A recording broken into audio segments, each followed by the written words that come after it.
if we've got lots of people joining us now, I'd like to say welcome to everyone to our webinar today.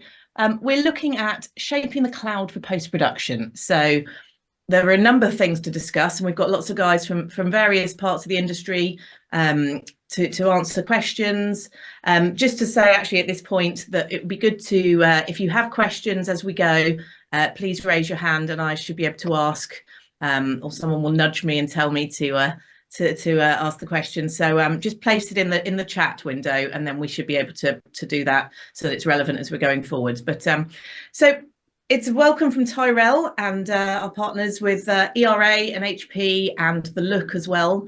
So we can get a nice rounded overview of how cloud is working in post-production and some of the issues involved from both sides, from a user side, from a commercial side, and from a technology side as well. So without further ado, I'd like to get all the panelists to introduce themselves. So my name's Dan Muchmore. I'm the Sales and Marketing Director for Tyrell. We are a reseller based in Dublin and London. For 24 years, we've been trying to make media simple by partnering with the best-in-class broadcast and post-production vendors. But for the last 4 years, we've moved our making media simple motto to the cloud and tried to make the cloud simple by either, whether it be public or private cloud, by partnering with either AWS, and we're also proud resellers of ERA services. That's great. And Mark. Oh, Mark, sorry, you go. Oh, hello, yeah, I'm Mark Maltby. I'm the CTO at The Look. We are a post-production picture finishing facility based in London and Cardiff, and we made the move to the cloud a few years ago and have been working with ERA ever since. That's great. And talking of ERA, Sean. Hi, I'm Sean Baker. I'm Managing Director at ERA. We're focused around providing services, cloud services to our clients across the media and entertainment industry.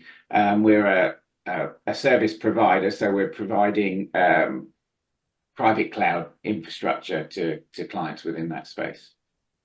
That's great, thank you. And last but not least, Dion. Best to last, as they say. So Dion Williams, I'm a business development manager for HP's digital services and software.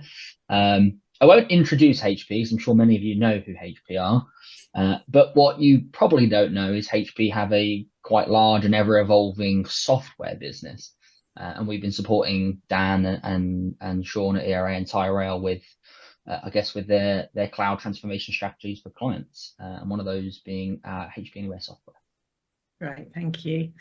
So should we start off by doing a bit of a general overview as to what the private and public cloud actually means? Dan, perhaps are you able to start us off with a bit of a quick explanation?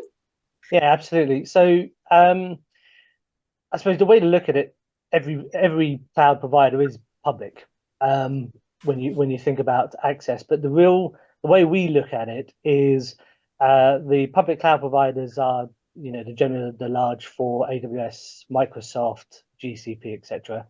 But for us, the way we differentiate between public and private cloud is really in the regionality, how many regions the provider has representation in, so data centers in. But then the most important differentiator that I see is the additional services, software services that the public cloud provides that private cloud doesn't. So there's an awful lot of additional minor products that come together to effectively glue the products together in a software sense. So that's so much more of a virtualized environment than private in my book. Okay, perfect, thank you. And Sean, I think you're probably best to discuss the private cloud option, as that's something that ERA provides. So could you perhaps tell me something a little bit more about why someone might want to go down that particular route rather than public cloud?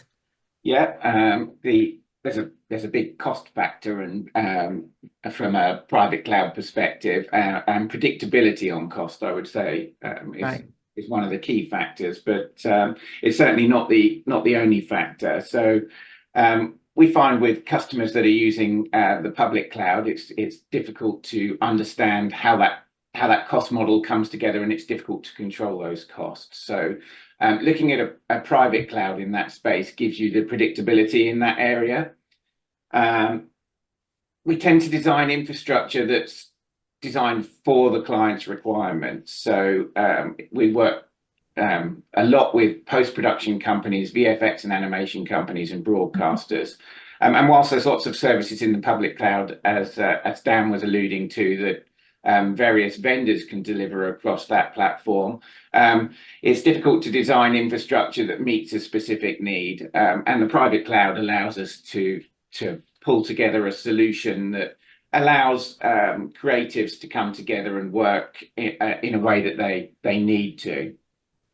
And I guess one of the other key factors from our perspective is the level of support and the support and understanding.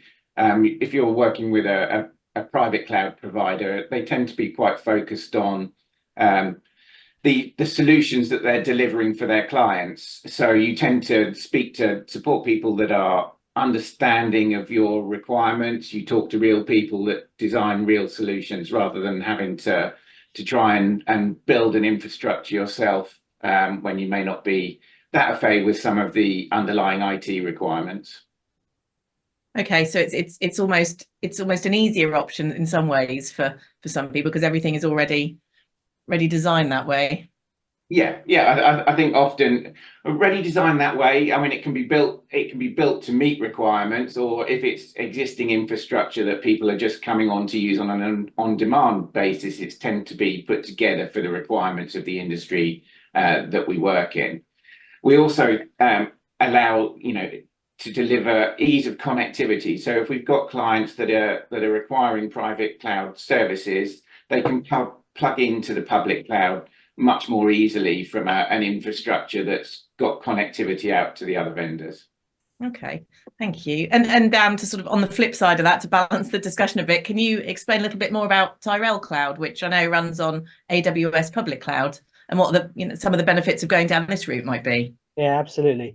So I think something that Sean mentioned about the positive and negative of cloud is it's software defined, so everything has to be built. But by built, we're talking about a new level of skill within facilities that most companies don't have and probably couldn't afford. And so, a few years ago, we looked at, how do we give the best value to the manufacturers we represent and to the customers that we support? How do we get the best value from the public cloud for them? And so we came up with Tyrell Cloud, as you say, based on AWS. And Tyrell Cloud is your virtual machine room within AWS. So the principal idea of it is Tyrell can take you to AWS or take you into the public cloud without you ever touching it. So we can give you a virtual machine room in the cloud for either post-production, VFX, animation, live production, but by using the automation that we've created. The biggest point for us is we looked at where the market was going and what other manufacturers had kind of dipped their toe into the public cloud route, and we realized very quickly that everything has to be simple. So once our customers receive a login to a Tyrell Cloud account, they can add the services, workstation, shared storage, file transfer, SRT ingest. They can add those services themselves without having any AWS skills. So all of our automation looks after that. But the other part of Tyrell Cloud, which I'm sure we'll get to later, is giving a very accurate cost model to how much it will cost.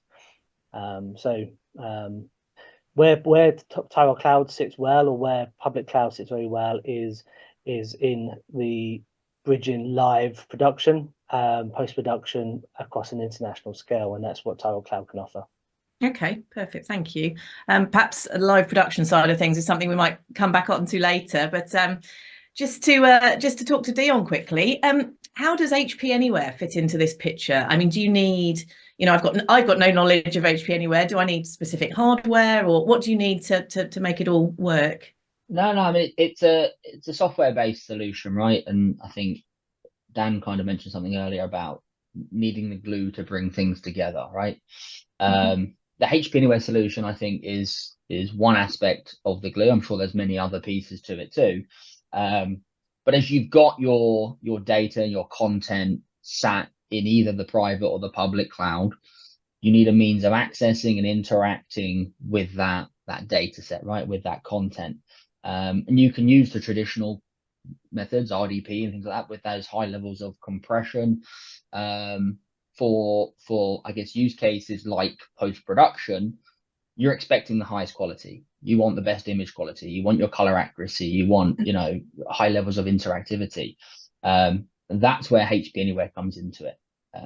It's powered, the underlying technology being PC over IP, gives us the ability to, I guess, allow access to those data sets at a pixel level, improving the performance, improving the quality, and overall improving the user experience as they interact with these private or public cloud hosted applications. Okay, great, thank you. And so we've had a quick overview of the technology or some of the options and some of the points, but I'd like to go to you, Mark, to have a look at it from a how cloud operation fits into your workflow and perhaps what were your main reasons of adopting this? Yeah, I mean, we were toying with the idea for quite a while. I mean, it's probably about 2018, 2019, we were thinking about it. And I think it was the big P that happened in 2020 that sort of really pushed us into a decision where we just felt that we had all this equipment sitting in London in an empty building. And we thought, well, this could be host. Everybody's connecting in remotely now. We're using HP Anywhere. So we thought maybe this is the time to make the switch. So there was a little bit of planning went on, and we had that switch over, and it fits in very, very seamlessly. I would say, yeah, it's sort of 80% of what we do is in the private cloud, and the remaining 20% is in the public cloud. To the end user, certainly from using HP Anywhere as the seamless integration, they don't see any difference to using it in our own environment. And has it improved your has cloud working improved your efficiency? Has it improved any of your workflows perhaps? Have they changed? It hasn't really changed any of the workflows specifically. What it has meant is that it certainly improved day-to-day life. Obviously, having a machine room in your building is, you can't hide it. It's a noisy beast. It's given us more space to work. So it's taken that out. And what it's also done is it's taken away the certain levels of security and environmental management. So air conditioning, that's not something we need to look after anymore. So, we don't have to have someone on call 24 hours a day in case the air conditioning suddenly fails.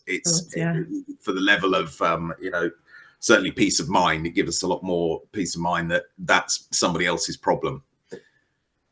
Was there no, I mean, the air conditioning is often overlooked, especially the cost of power. But yes. What did you have? Was there a sort of tipping point that at which point you went, right, we need to move there? Was the pandemic that sort of started it with remote working, perhaps? Or it was the pandemic that started it, and I think because we always wanted to be flexible in the future. If we did need to get to a point where we weren't able to come into the building but continue to work remotely, then it felt like that was this would offer us that solution in the future. And I think subsequent to that, I mean, we discovered that, that was just before the energy prices started going up. So for us, energy prices we did, I don't think Sean will mind me saying, we got a much better deal going via private cloud with negotiated energy deals than we were trying to do it on our own. So that was certainly a good selling point, even though we were already in there when that happened. Yeah, no, that sounds like it's been a very tough year for a lot of companies, I know. So lots of commercial challenges. But do you think there are, from a sort of facility point of view, what do you think some people's concerns might be if they were thinking of moving to cloud-based production? There was a couple of things really. I mean, obviously the security aspect of it is something that would be on the forefront of a lot of people's minds. I should imagine the cost and obviously the planning of making the move, because obviously there is a process involved in moving. Obviously ERA were very supportive and were able to give us the ability to manage our own network within the private cloud. So that allayed a lot of the security concerns that we may have had. And again, because of the physical security, the ERA data centers are quite well known to some of our higher tier clients. So that took care of a lot of the security requirements. And as I say, from a cost perspective, it is at least very, you know, certainly with the power costs, it's actually saving us money by having it in a data center. Okay, and I guess HP Anywhere would obviously have built-in security as well to Yeah, and that's constantly evolving. So that's not something that we need to manage. That is something that's evolving and is being, again, managed by somebody else, which is always great. No, that's always handy. Yeah. And actually, probably one more question on the production side. There's the service approvals. You talk about things being managed elsewhere, but if you need more resources or perhaps more importantly, less resources, how do you plan ahead? Is it a project? How do you work out, you know, the sort of management side of a project and the core requirements? It's so for the private cloud side of it, that's something that we would always keep an eye on. We always have a little bit of spare capacity in the private cloud space that we have with ERA, so that we can, you know, put physical equipment in there. ERA offer offer us access to infrastructure as a service, so we do have some storage via ERA that we plug into, and that's in their own space, so they can connect into us, or we can connect into them, should I say. And then we also have external public cloud that we can scale up and down, and again, that's something we can negotiate on a monthly or a weekly or a, you know, probably a weekly basis. We tend to just review it every 3 months, so and again, it's very flexible. That's something that we don't have to organize the connectivity. We don't have to organize the pipe or the, you know, the internet service. That's something that can be provided and turned on and off as we need it. Oh, perfect. So yeah, I mean, cost is obviously a big side of this, but perhaps Dan, you can maybe sort of enlighten us a bit more. You know, how would a company start to estimate what this is going to cost, and, you know, does it work as an OpEx alternative? You know, how do you decide on the best architecture going forward?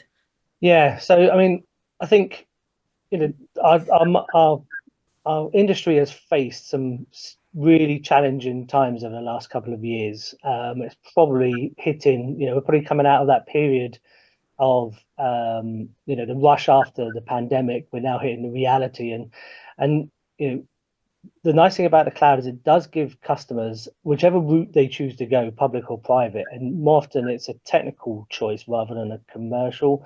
But with the, you know, whichever way they go, it's an OpEx based alternative. So we can, you know, through private or public cloud, we're offering customers opportunity and agility, but neither of those matter unless there's a way of accurately estimating how much the services cost.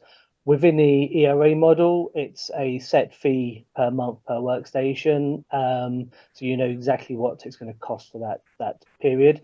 For AWS, it's a little bit more complex, and this is where the value of the Tyrell cloud proposition kicks in, because one thing we realized when we started our public cloud journey is that, you know, AWS, they don't care, in the sense that none of us are big enough to get a handhold from them. So, you know, they have extreme benefits from a technical perspective, but, you know, they are the builders, merchants of the cloud. They will tell you how much their components cost.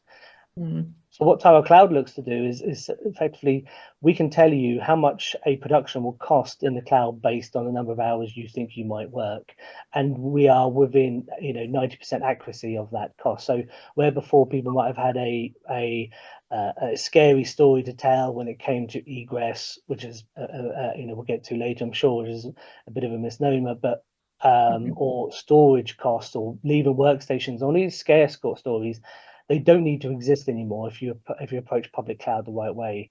And so with Tyrell Cloud, we can tell you how much your production will cost within the same amount of accuracy as a private data center, with the benefit of you self-serve yourself, so you know exactly how much it will cost when you start that machine up. So we kind of, you know, we're adding value back to being that reseller where, you know, we combine the cost of the manufacturer's licensing, the AWS costs, and bring it all in together to give you 1 month's worth of estimation. Okay, thank you. And talking of costs, one area that might be interesting to discuss, I don't know how much we all know about this, but how do the cloud solutions fit into the tax code on international co-productions? If you're based in 2 countries, how does that work? Perhaps Mark, you might be able to. Yeah, I mean, we've obviously we've got our office down in Cardiff. There's and we do hire locally the team that work down there. From the discussions we've had with the the local entities down there, they're very keen to be seen to be putting the talent in the offices. I think they've seen less interested in where the technology sits, but certainly it's. Yeah, it seemed to work quite well for us so far. I don't know if anybody's got any more information, certainly on the data storage and location side of things. There's potentially some political issues.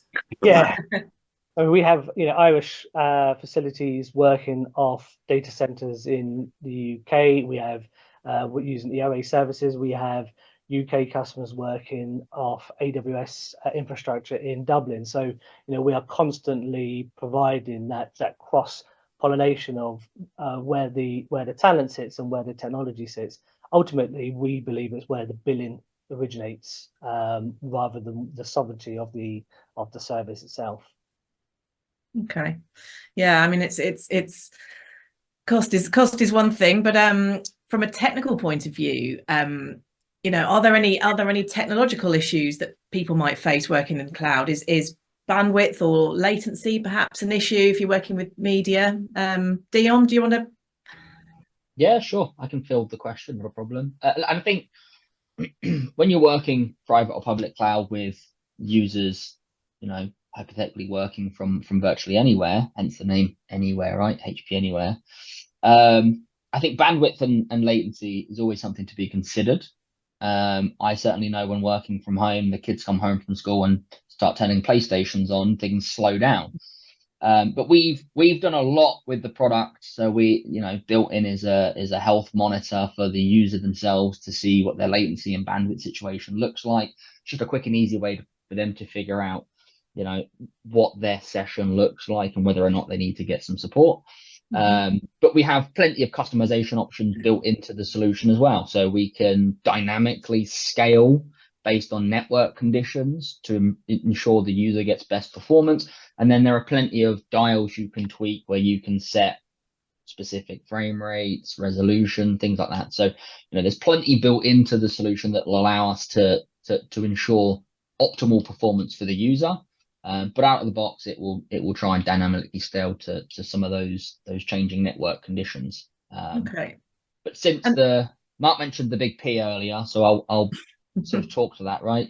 We made a lot of changes at that point with everybody working from home, and so we've adjusted a lot of our, I guess, expectations of bandwidth down to what would be considered a standard norm of home internet connectivity.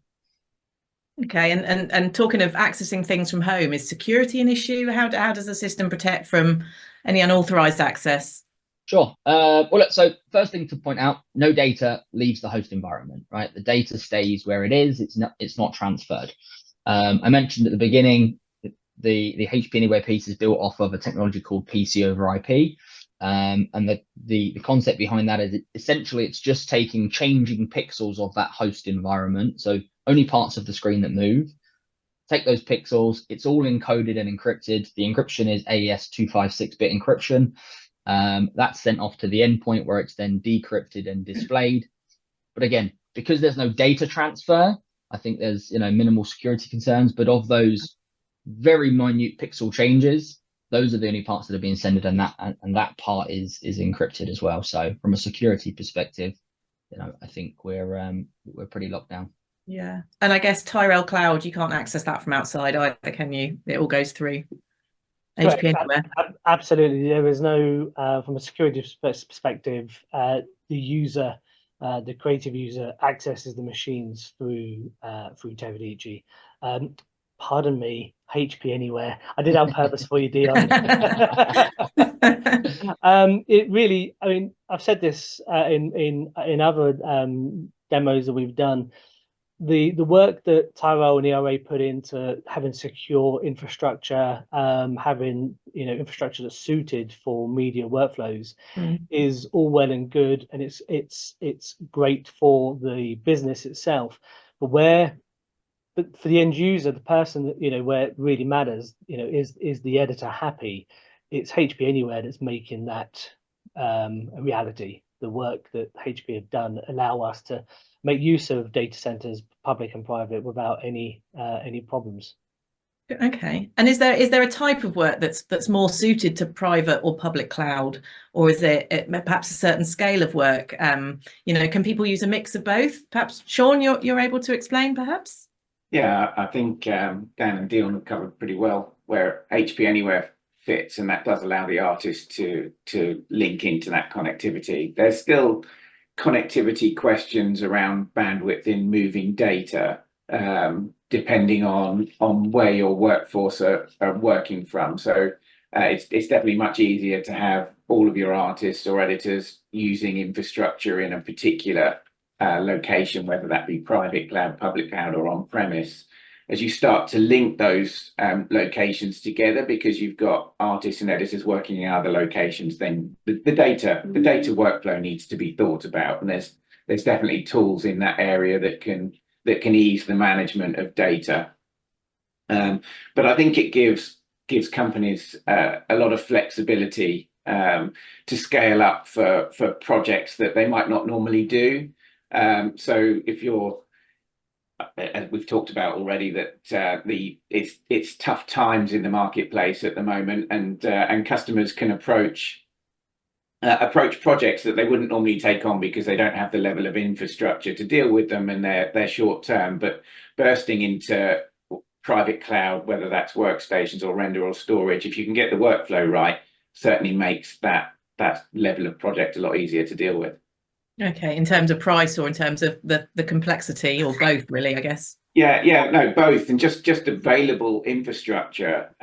So you don't have to invest in infrastructure up front to deliver a project and then be left with worrying about how you pay for that infrastructure once that project is completed. You can just burst up in terms of workstation storage or even render to deliver solutions, to deliver your projects to your clients that you wouldn't normally necessarily be able to consider.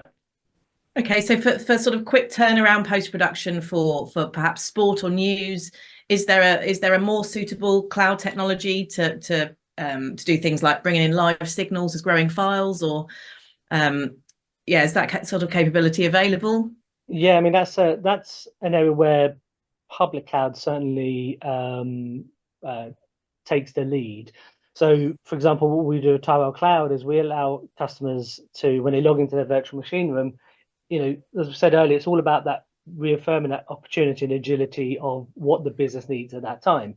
So you start with a small production because that's what you need, and next week you're bidding on a project that requires for you to be part of a live production. The public cloud allows you very easy to bring in SRT streams in. So what we do with one of our services, Connect Stream, is a customer can self-service and decide we want to bring in 1, 2, 4, 8 SRT streams into the cloud. And with those SRT streams coming in, that's normally, it takes a fair amount of technical effort. We help automate that process. But the benefit to the facility being a OB, a broadcast, a post house, is that those streams now coming in very easily. We can add ingest servers, multi-viewers, vision mixers into the workflow, as well as the workstations and the shared storage. So we can handle a international project where we bring SRT streams in and make available that content to all the editors immediately. So that's definitely a benefit of public cloud, and more specifically Tyrell Cloud on AWS. Okay, so if someone's got their own software, can that be, how easy is that to replicate in the cloud? Dan or Sean, perhaps? Yeah, I'll say that we for NLEs it's very easy. From asset management, it's very easy. And in fact, we try to make it as try to advocate the least complex as possible. If your editor's used to a particular tool, that's available to them. So we try to make the cloud side through HP Anywhere as transparent as possible. So from a creative side, the same tools that you'd use on-prem pretty much apply in the cloud as well. Okay, so Mark, you're probably your editors are quite happy with what they've got, and it hasn't been too much disruption for them. No, it's been very, very seamless. We're using DaVinci Resolve amongst other things. Colorfront. It's exactly the same experience as it was when it was on premises. Oh, that's great. So Sorry, Dan. I was just going to go slightly off script here, not to throw you off, Liz, but just to add, right, if there are legacy applications or legacy machines and scenarios that aren't quite ready for the transition to private or public cloud, then the HP Anywhere solution is also compatible with some on-premise physical machines as well, right? So it will give you the full flexibility across the scale. Okay. Very few scenarios like that, but I know there are some cases where there's legacy applications that just aren't quite ready for that transition. Yeah. So, I mean, perhaps Sean, do you think having the cloud technology, how will that change some of the collaborations that we get in post? Oh wow! We've got collaborations between clients. Is an interesting one. We do have we host for a large number of clients these days, and we found over the last couple of years that clients can often more easily collaborate. Certainly from a private infrastructure perspective, if we're hosting clients which are in the same data centers or within easy connectivity, we can make collaboration between them quite straightforward from a connectivity perspective. So high-speed connectivity with no cost. So we have had clients that have done that in the past. But we know from a private cloud perspective, we've got clients working with their clients that could be using public cloud or could be on-premise. So we can provide connectivity on demand for those locations and point-to-point connectivity with AWS. So it makes the collaboration between a client and their client much easier because they can have connectivity on demand as they need it at a known cost point. Okay, so you don't have, I mean, are there any issues with as technology moves to the cloud, you kind of sometimes get walled gardens, so different file formats or different systems. How does everything interoperate and play nicely? It's very much. I don't think you get. I don't see too much challenges around the idea of walled gardens. I think clients have the freedom these days, and it's getting easier and easier to move their workflows to wherever they need to deliver solutions. Connectivity is the key, and I think whether you're using infrastructure in AWS or whether you're using infrastructure in a private cloud, being able to have the connectivity on demand to move your infrastructure or your data around is a key part of that, it not being tied into a particular location. And I think we're seeing a lot of vendors now deliver their services, whether they're a software vendor or a hardware vendor, as an on-demand solution. Or so it's becoming, the market's having to become much more open to provide links into other people's solutions. To build on what Sean said there, with connectivity, that alludes to network setup, and we're just about to announce a representation of a virtual switch brand called Switch.io. And what Switch.io will allow you to do is effectively bridge your on-prem, your private cloud, and your public cloud networks as one network. So so an on-prem multi-viewer could be reading a signal from a cloud vision mixer, for example, a cloud ingest server, or a workstation, or one on private cloud can see a workstation be seen as the same network on the workstation and another data center. So there's some really clever tech hitting the market that basically just knocks down any wall gardens or barriers that one would consider. So would that include things like transcoding content in the cloud, or going between various platforms, and that can all be done? Absolutely. Yeah, absolutely. I mean, there's no reason why you could be an on-prem workstation or a private data center workstation, but using a Telestream Vantage in the cloud. Normally that would require some workflow setup, but with as I said, the evolution in network software tools, that becomes so simple now. So yeah, the opportunity for our market to enjoy OPEX based billing, but with the tools that we use today, without the technical hassles, is so exciting. And how could this move to industries like, you know, education or training? How can cloud be used there? So I think, sorry, Sean, should I take this one? Yeah, you go for it. It's my party.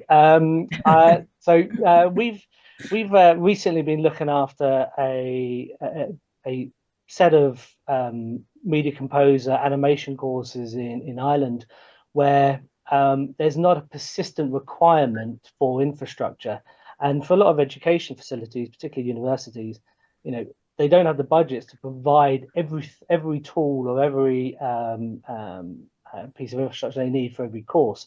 So where cloud comes in is allows our customers to basically decide, today I'm delivering an animation course, therefore I require this type of GPU server. Or today I'm, you know, providing a Media Composer 101 course, therefore the workstations required need to be more Avid spec. Like you physically couldn't justify doing this on-prem, but the cloud allows you to do that.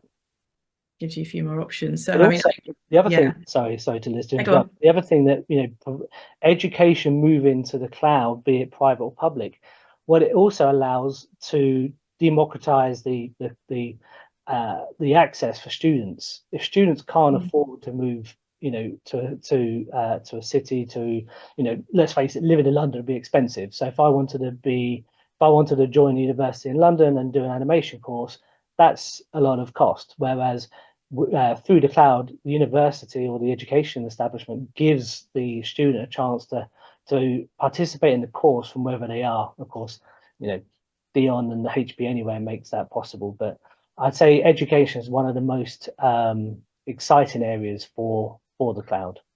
And I guess with the new workforce coming up from universities and education establishments, do you see the cloud making any changes to some of the roles that they might be working in future, perhaps? Sean, do you want to? Or actually, Mark, from a customer point of view. Sorry to throw it around. So, I mean, when you're looking to employ somebody, what skills are they going to need?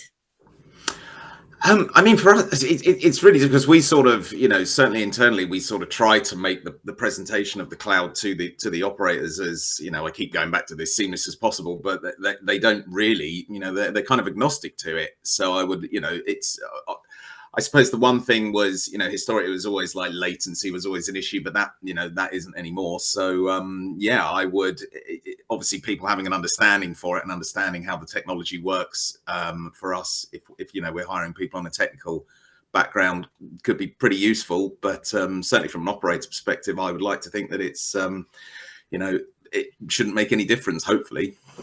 Excellent, thank you. And Sean, do you have any comments? Things I shut you down a minute ago.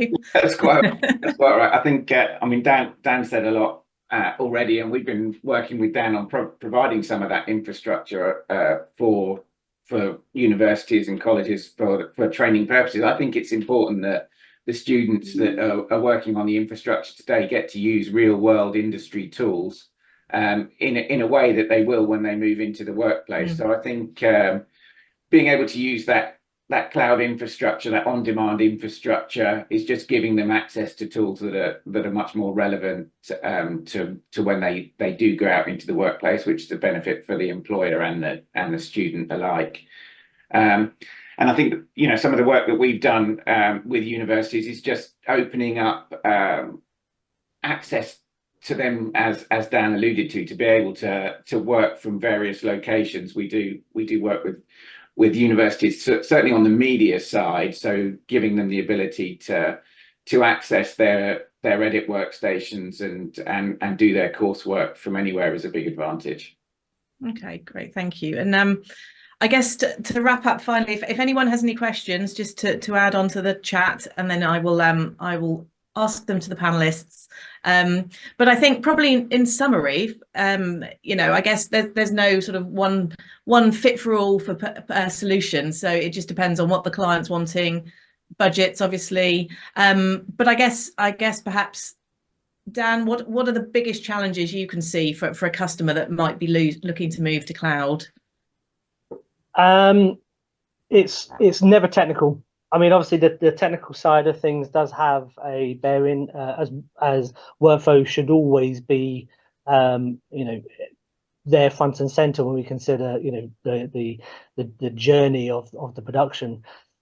Normally, the biggest challenge is more the human one, whether the business requirements are, to move to an OPEX model, versus the technical desire. This is how I've always done it. Therefore, I'm used to seeing tin in my machine room. I get great value from that. That's the biggest challenge I see in educating the market, that actually by moving to the cloud, we all, as I said, keep saying, we all remain a level of agility. So bringing the different elements of the facility together. So like Mark's nailed it. His creatives don't really know or care they're in the cloud. But the business is happy with what it's done. Everyone technically is happy. It's bringing that harmony together, that, why are we doing it? What are we doing it for? Is this the right choice? After that, it's simple to decide to go public or private. But I'd say it's more about, what are the business goals and why are we doing it? And is everybody in agreement? They're the biggest challenges I see. Right. No, that's great. Yeah, the business agility, I guess, as well, that it gives you. So yes, does anyone have any final comments to add before I close? I'll just add to Dan's comment actually quickly on the challenges, right? And it coincides, because that was more on the technical front, but I think from a user perspective as well, I think getting their buy-in on it and understanding is going to be useful. They're so used to having that machine at their desk or that laptop, and that's theirs.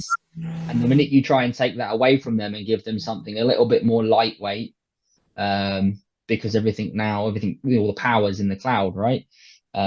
Sometimes it's quite challenging for them to accept that they don't have this workstation at their desk now. They don't have this, big clunky mobile workstation, but if actually what they have is a really nice lightweight device or a thin client device on their desk, and everybody's hot desking. So just managing their expectations of, you want the flexible working, this is how we achieve that. But yeah, that seems to be one of the only other challenges I think I've personally seen. So yeah, that was my only extra point. Excellent, thank you. So no, thank you. That's been a great discussion. Simon, I think, are you able to come on? You have a question? You've raised your hand. Yeah, it's not necessarily a question, more of a comment and observation that I think might be beneficial for everyone. One of the things we've seen more recently, and I would say over the last 6 to 9 months, is businesses for CapEx expenditure and trying to refresh equipment. There's a longevity of trying to stretch and sweat those assets for even longer than the hardware manufacturers actually recommend or even allow and support. So by going into public or private cloud, what it does is, from an education facilities, from businesses in our own M&E industries, it gives you the flexibility to know that behind the scenes, that infrastructure is always currently up to date. You will always be the latest generation, the latest and greatest you need in GPU, CPU speeds and storage, without having to know there's a 5-year, 3-year refresh that I need to plan for. And that OPEX model allows you that flexibility to keep on having confidence. And I'm sure Mark's doing the same thing right now. He's got the confidence behind the scenes. He doesn't need to worry about what's there. Those workstations, that storage, everything is up to date and relevant. And if it's not, then obviously that will be under ERA or whoever else companies are looking for. This is exactly what the benefit of cloud brings, public or private.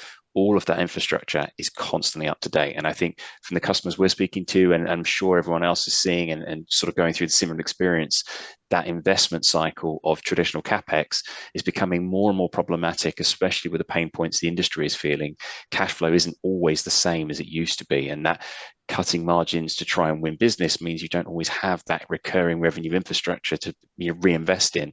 Having an OPEX model gives you that flexibility without having that constant cycle. So I think I just wanted to share, what we're seeing and what people are experiencing. Thought it might be beneficial. Yeah, no, that's great. Thank you. And if somebody does have any questions, the Tyrell team are around. The email address is on the screen now. So just sales@tyrellcct.com. And first of all, just to say a big thank you to everyone involved today, because that was a interesting session for me. I don't know enough about cloud. I'm learning more as we go, but it's nice to see how seamless it can fit into a production workflow. So thank you, everyone, and thank you very much for joining us today. Like I say, if you have any questions, please drop the Tyrell guys an email, and everyone else can be contacted via them. I think that's probably the best way to do it, isn't it, Dan? Absolutely. Great. All right. Thank you very much. Lovely. Thank you, everyone. Thank Bye. you. Bye-bye. Bye. Bye.